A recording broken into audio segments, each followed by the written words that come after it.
Hello friends, welcome back to my YouTube channel Deep NEET academy. तो आज NCERT line by line series का जो हमने चैप्टर्स किए हैं उसका सेकंड चैप्टर है कोशिका चक्र एवं कोशिका विभाजन। तो सेल साइकिल के हम आज नीट एमसीक्यूज करेंगे। तो चलिए वीडियो स्टार्ट करते हैं। उससे पहले अगर आप सेशन पर नए हैं तो वीडियो को एंड तक देखिए, सेशन को लाइक कीजिए एंड प्यारा सा कॉमेंट कीजिए and don't forget to subscribe. चलिए स्टार्ट करते हैं। क्वेश्चन नंबर फर्स्ट देखते हैं हम। क्वेश्चन हमारा फर्स्ट कहता है कि कोशिका चक्र के चरण होते हैं।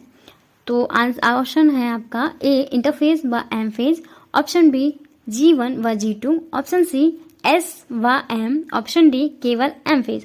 तो इसका जो राइट आंसर है वो है ऑप्शन ए इंटरफेज व एम फेज जो है कोशिका चक्र के चरण होते हैं। ठीक है, क्वेश्चन नंबर सेकंड देखते हैं। डीएनए प्रतिकृति रेप्लिकेशन किस चरण में होता है? तो जो आपके ऑप्शन है वो है option A G1, option B S, option C G2, option D M। तो जो आपका राइट आंसर है वो है ऑप्शन बी, डीएनए का प्रतिकृति रेप्लिकेशन जो है वो एस अवस्था में होता है। ठीक है, क्वेश्चन नंबर थर्ड देखते हैं। कोशिका चक्र का सबसे लंबा चरण।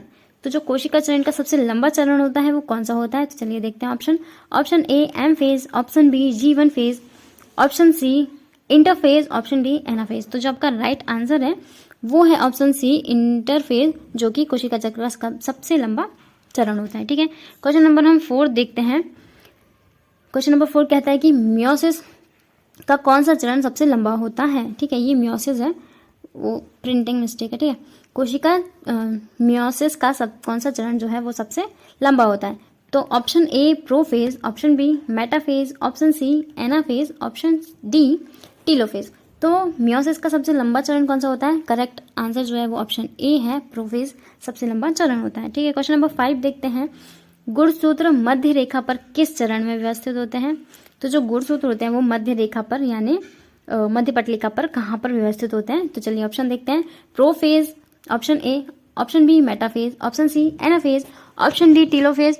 तो जो आपका राइट आंसर है वो है बी मेटाफेज। ठीक है, मेटाफेज में क्या होते हैं, सारे गुणसूत्र जो है वो मध्य पटलिका पर आकर व्यवस्थित हो जाते हैं। ठीक है, इस टाइप से। चलिए क्वेश्चन नंबर 6 देखते हैं। सिस्टर क्रोमेटिड अलग होते हैं। तो इसका जो ऑप्शन है option A prophase, option B metaphase, option C anaphase, option D telophase. तो सिस्टर क्रोमेटिड जो है वो अलग होते हैं, वो किस अवस्था में होते हैं? राइट आंसर है आपका सी एनाफेज। एनाफेज में क्या होता है, गुणसूत्र बिंदु टूटकर विपरीत ध्रुवों की ओर जाने लगते हैं। तो सिस्टर क्रोमेटिड किस में टूटते हैं? एनाफेज में। चलिए क्वेश्चन नंबर 7 देखते हैं। कोशिका प्लेट बनाती हैं। ऑप्शन है ए है पशु कोशिका में यानी कि जंतु कोशिका में, ऑप्शन बी है पादप कोशिका में, ऑप्शन सी है बैक्टीरिया में, ऑप्शन डी है कवक में। तो जो कोशिका प्लेट, जो कोशिका का विभाजन होता है तो वो किस विधि से होता है? ठीक है, तो प्लेट किस में बनाती है? क्योंकि पादप कोशिका में क्या होती है, कोशिका भित्ति होती है जो कि दृढ़ कोशिका भित्ति होती है। ठीक है, तो इसमें खांच तो बना नहीं सकते, इसलिए यहाँ पे क्या होता है, एक प्लेट का फॉर्मेशन होता है। तो ये प्लेट अंदर से स्टार्ट होकर बाहर की ओर बनती है। ठीक है, तो किस में बनता है? ऑप्शन राइट ऑप्शन है ऑप्शन बी, पादप कोशिका में प्लेट का फॉर्मेशन होता है। ठीक है, क्वेश्चन नंबर 8 देखते हैं। स्पिंडल तंतु स्पिंडल फाइबर्स बनते हैं। ऑप्शन ए G1 में, ऑप्शन बी S में, ऑप्शन सी प्रोफेज में, ऑप्शन डी टीलोफेज में। तो आपका राइट आंसर है वो ऑप्शन सी, प्रोफेज अवस्था में क्या बनते हैं, स्पिंडल फाइबर्स बनते हैं। ठीक है, क्वेश्चन नंबर 9 देखते हैं। सिनेप्सिस किस में होता है? तो जो आपके ऑप्शन है वो है option A prophase 1, option B metaphase 1, option C anaphase 1, option D telophase 1। तो जो आपका राइट आंसर है वो है सिनेप्स का निर्माण ऑप्शन ए में होता है, प्रोफेज 1 में। ठीक है, क्वेश्चन नंबर 10 देखते हैं। क्रॉसिंग ओवर किस में होता है? तो ऑप्शन है आपका A zygotene, option B pachytene, option C diplotene, option D diakinesis.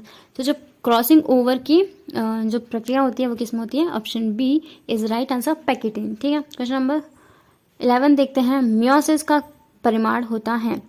तो ऑप्शन ए है 2 द्विगुणित कोशिकाएं, ऑप्शन बी है 4 द्विगुणित कोशिकाएं, ऑप्शन सी है 4 एक गुणित कोशिकाएं, या ऑप्शन डी 2 एक गुणित कोशिकाएं। तो जो आपका राइट आंसर है वो है ऑप्शन सी, 4 एक गुणित कोशिकाओं में, एक गुणित कोशिकाएं जो है वो मियोसिस का परिमाण है। क्वेश्चन नंबर 12 देखते हैं।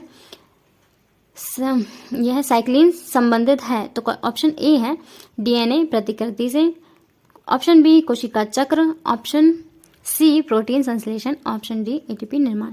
तो जो आपका साइक्लिन है वो क्या होता है, किससे संबंधित है? ये कोशिका चक्र के नियमन से संबंधित है। Right answer is option B. Thanks for watching.